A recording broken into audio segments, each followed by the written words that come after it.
Bien, uy, bueno, les agradezco nuevamente la, la oportunidad de mi nueva conferencia. Y el día de hoy hablaremos sobre una batalla en específico, la batalla de Borodino, cuáles fueron sus significancias, importancias y tal vez y el contexto en el cual se desarrolló esa batalla, en el cual se desarrolló en Rusia en el año de 1812. ¿Cuál fue la motivación del propio eh, de Francia llegar hacia las puertas de Rusia?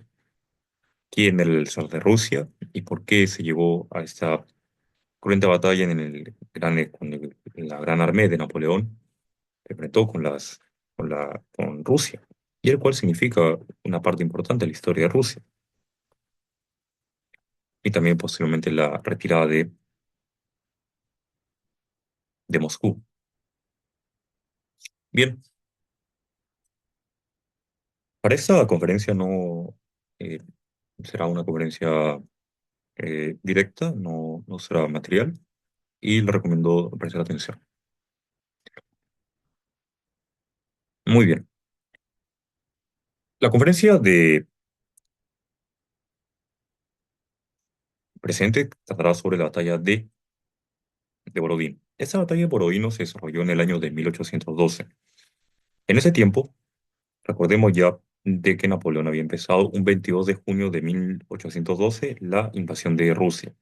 En ese contexto, cuando Napoleón Bonaparte ya inició la invasión de Rusia en 1812, o la conquista de Rusia en 1812, contra el zar Alejandro I, el cual era emperador, era un emperador joven igualmente, de la dinastía Romanov. Napoleón emprendió esta batalla con el motivo de que Rusia, a pesar, había incumplido el Tratado de Tilsit de 1807, el cual se firmó luego de la batalla de Elo, en el cual Rusia se comprometió a respetar el bloqueo continental que Napoleón estableció en el año de 1806, luego de la batalla de Jena, en el cual se estableció de que todos los puertos europeos no debían comerciar con el Reino, con Gran Bretaña.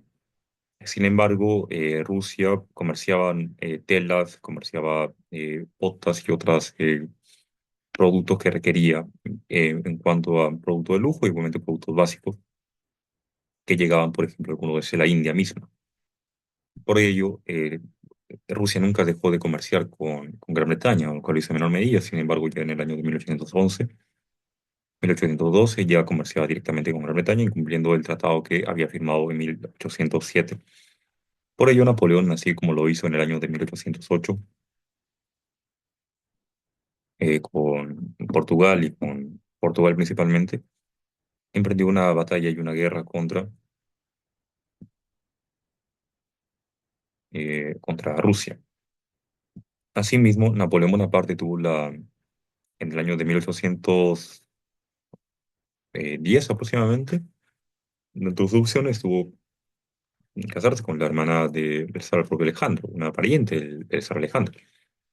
Al final se casó con, con Habsburgo, de la Casa de Austria, María Luisa de Habsburgo, hija de Francisco I, Francisco de Austria.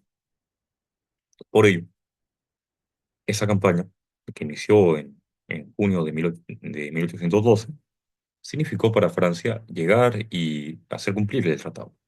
Recordemos igualmente de que la propia Rusia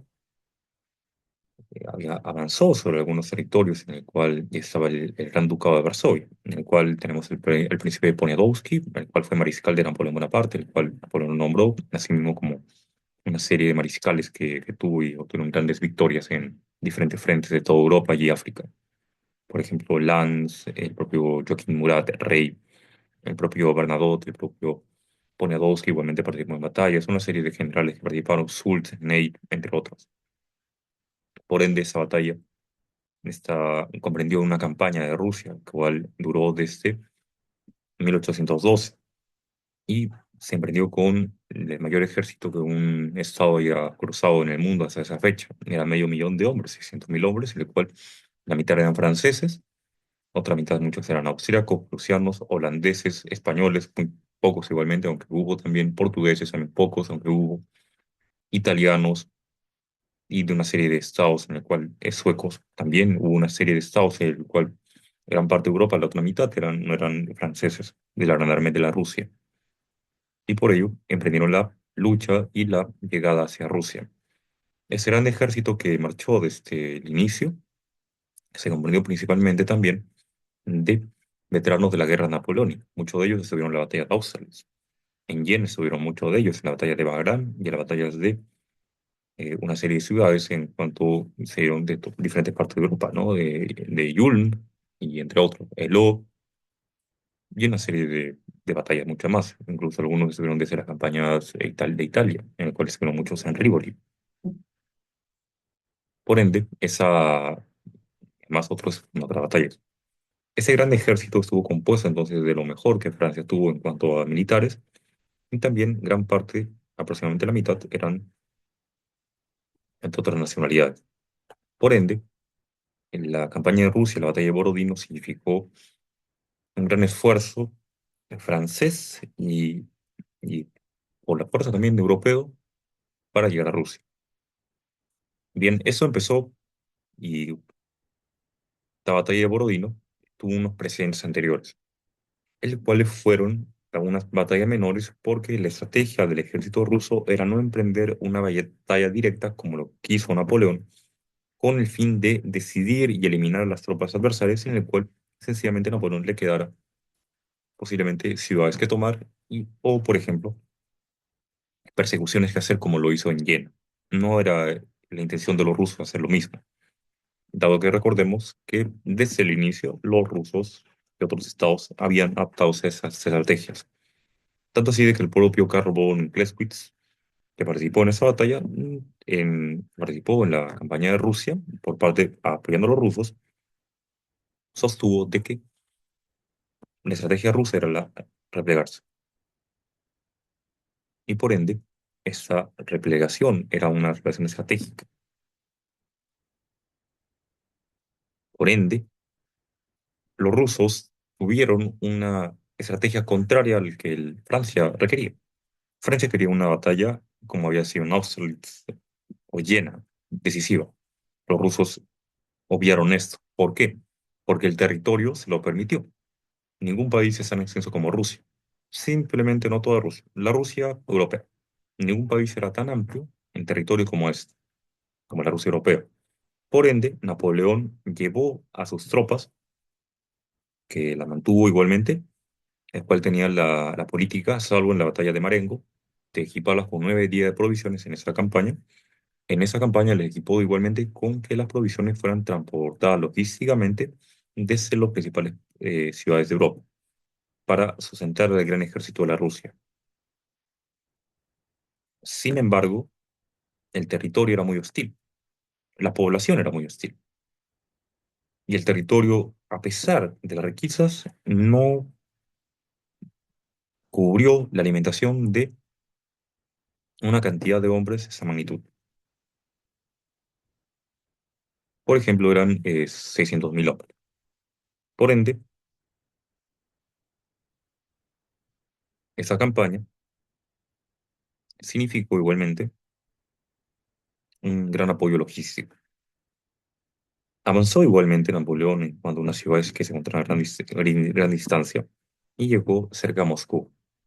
Cerca a Moscú llegó y finalmente el zar Alejandro destituyó a sus generales que habían retirado y se lo dio al mando a un general muy competente, el cual era para emprender esta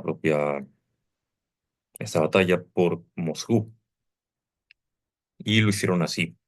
Esta batalla significó posiblemente de las más sangrientas que se han dado en la guerra napoleónica y significó conjuntamente con la de Lo y la coincidencia de que ambas batallas fueron entre franceses y rusos. Por ende, esta, esta batalla fue muy cruenta y Napoleón aplicó una estrategia como aplicó en Austerlitz, en el cual se dio una parte de la ventaja y el terreno para que el adversario cayera en esa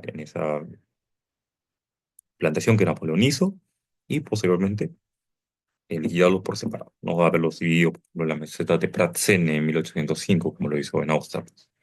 No, en esto era una batalla directa, frontal, en cuanto se dirimió principalmente por la fuerza de artillería.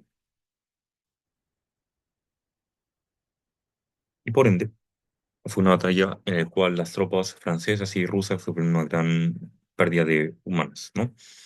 Y duró en ese día de la batalla de Borodino, las bajas francesas fueron muy grandes.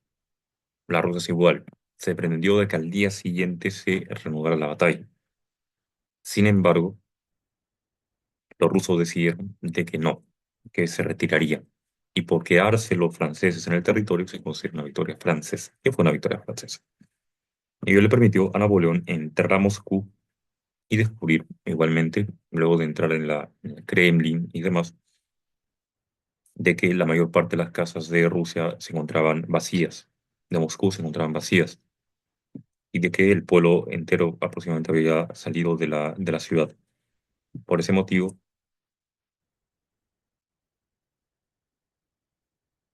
las cárceles, también rusas, eso lo narran los propios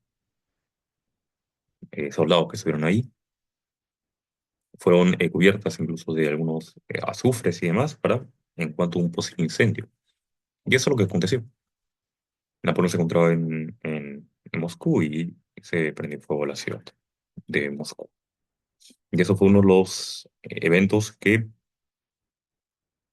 produjeron a Francia la no cabida en ese territorio, es decir, ya no podía pasar el invierno en Moscú en sí mismo, o era volver a Francia o continuar adelante.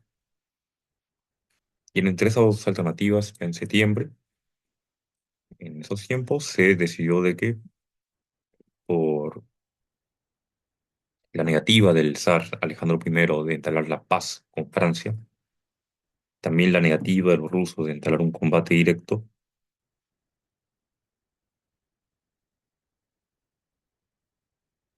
se dio la decisión de retirarse de Rusia.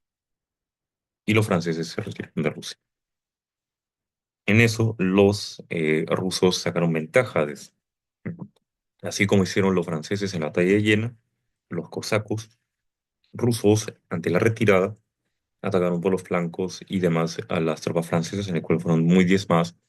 Sin embargo, el principal rival que tuvieron fueron el invierno.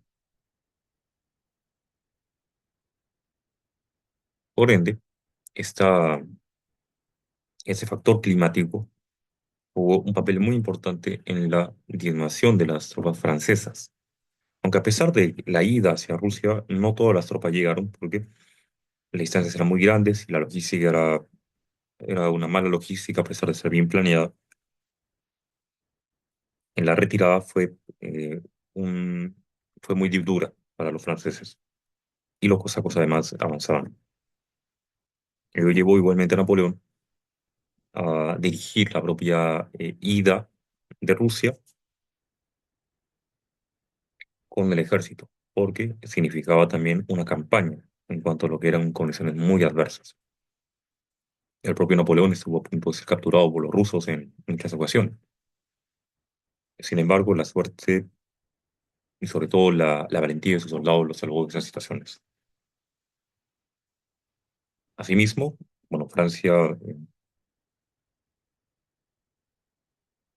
llegó igualmente Napoleón a Francia una vez de hacer cruzar a todo su ejército a salvo, cruzó un río muy importante y el ejército que se encontraba en territorio europeo en cuanto no requerían cruzar más obstáculos naturales de mayor relevancia. Una vez ahí, Napoleón volvió a Francia y le encargó las tropas al rey de Nápoles, Joaquín Murat, que se encargara directamente de la dirección de las fuerzas. Luego, Napoleón declaró la paz a los estados del mundo, en el cual en la actualidad en el derecho internacional podemos entenderlo como un acto unilateral de voluntad. Ello en la actualidad puede ser considerado como exigible para los estados. Sin embargo, estamos hablando del el año de 1812. Por lo tanto, no era exigible, porque el derecho internacional no estaba codificado, aún existía una Convención de Viena sobre el derecho de los tratados, ni tampoco el estatuto, el artículo 38 del Estatuto de la Corte Internacional de Justicia, decía la fuente del derecho internacional, y tampoco se consideraba la declaración unilateral como fuente de derecho. Por ello, esta declaración de Napoleón no pudo ser usado por las otras partes. Bueno, una vez los rusos se fortalecieron, empezó en 1813 la campaña contra Francia. Se enfrentaron en la batalla de Leipzig, una serie de batallas en los pueblos franceses con inferioridad numérica, dado que los rusos, mejor dicho, en la campaña de la Rusia, muchos de los mejores soldados de la Gran Armée fallecieron en la campaña, tanto en la ida de las batallas como en la de Borodino, así como en el regreso hacia Francia. Por ese motivo, la campaña de Rusia fue muy costosa para Francia y para el régimen de Napoleón. Y significó igualmente no tener la base de sus soldados para las posteriores campañas, como la Patria en Tanger de 1814, en el cual Francia se defendió de las incursiones de los adversarios de la propia Francia, ¿no? Por ese motivo, la campaña de Rusia fue un punto determinante del fin del imperio de Napoleón Bonaparte. Sin embargo, también fue la operación más grande que en el mundo se ha hecho hasta esa época. Y para los rusos significa una guerra patria, en el cual al final obtuvieron un triunfo los rusos. Bien, eso ha sido la batalla de Borodino, el contexto, y les agradezco mucho su atención. Nos vemos en la próxima. Gracias.